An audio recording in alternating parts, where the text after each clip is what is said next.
On va parler qu'à un bout de demain. Je nous vois à la disponibilité qu'on a qu'à demain.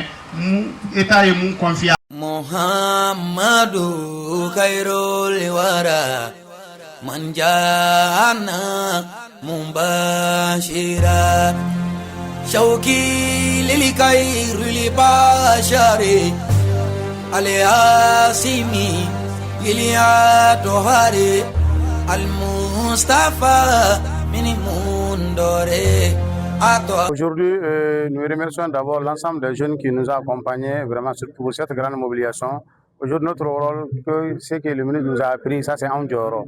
Andioro, c'est quoi? C'est d'accompagner toutes les initiatives vraiment pour le développement du pays. Aujourd'hui, le président de la République a décrété l'année 2026 l'année de la culture et de l'éducation. Aujourd'hui, nous les jeunes, on ne fait qu'accompagner cette initiative parce que nous sommes déjà dans des logiques d'organiser des activités culturelles et d'organiser des sensibilisations vraiment pour éduquer nos jeunes. Oui, ça c'est vraiment normal parce qu'aujourd'hui, l'avenir de ce pays dépend de la jeunesse. Aujourd'hui, pour former un bon avenir, il faut vraiment renforcer et former les jeunes d'aujourd'hui pour qu'ils puissent être vraiment en appoint pour préparer l'avenir de demain.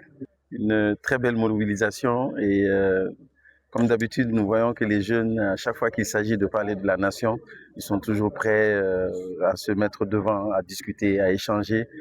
Vraiment, cap sur table, ils parlent de tout, ils disent ce qu'ils pensent.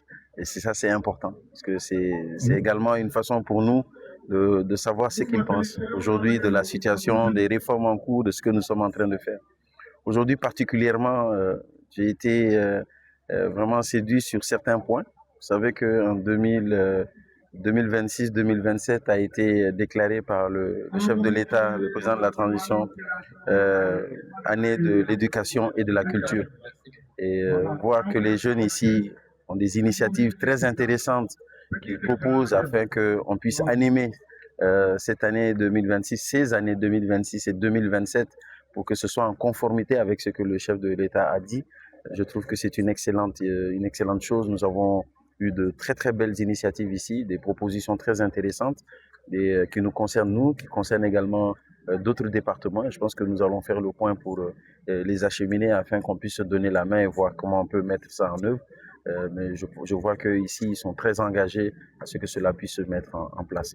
Oui, c'est un point qui est important. Vous savez, depuis la restructuration du CNJ, les missions sont maintenant bien établies et très claires pour tout le monde. Aujourd'hui, la fêtière, c'est le répondant de la jeunesse et la fêtière doit s'assurer à animer toutes les associations de jeunesse. Et je pense que dans ce cadre-là, il était important de montrer toutes ces précisions. Mais je crois qu'aujourd'hui, quand on regarde à travers tout le Mali, c'est vraiment une action qui est faite de façon aujourd'hui naturelle. Les gens ont pris le réflexe, ils savent qu'il faut travailler les uns avec les autres. Il n'y a pas pour nous un distinguo entre jeunes et jeunes. Pour nous, les jeunes, ce sont les jeunes. Et il faut qu'ils travaillent, qu'ils se donnent la main, qu'ils essayent de voir comment bâtir ensemble le pays. Et chacun, dans son expertise, doit pouvoir avoir l'assentiment et l'accompagnement des autres afin de pouvoir remplir sa mission. Yazda du shauki kullama